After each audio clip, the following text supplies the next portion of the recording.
কথা আর বস্তা পাই, আসল বিষয়টি নাই। সুফিবাদের ওপর অনেক রকম বই পাবেন। ধরে নিলাম বইগুলো পড়েছেন, ভালোও লেগেছে, প্রশংসার ডগমগ বাণীও শুনিয়েছেন, কিন্তু একটা জিনিস কি পেয়েছেন? কি সেই জিনিসটা? সেই জিনিসটাই কেউ লিখে যান নাই।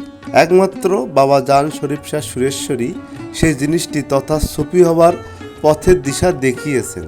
বলতে গেলে বলতে হয় যে সত্যিকার অর্থে যিনি আমার শিক্ষাগুরু, সেই সুফি সাধক শাহ সুফি সদরুদ্দিন আহম্মদ চিশতি আল বরাইগুনি পর্যন্ত নীরব রয়েছেন। সুফিবাদ পড়ে যাও, জেনে যাও, কিন্তু ধ্যান সাধনার আসল পথটি দেখিয়ে যান নাই একমাত্র বাবা জান শরীফ শাহ সুরেশ্বরী ছাড়া।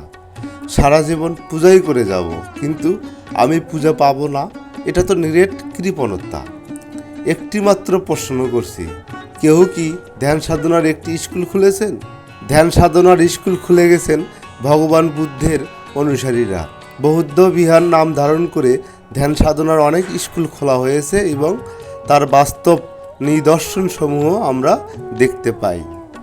চেরাগে জান শরীফ, মুক্ত পুরুষ বাবা জাহাঙ্গীর বা ইমান আল সুরেশ্বরী।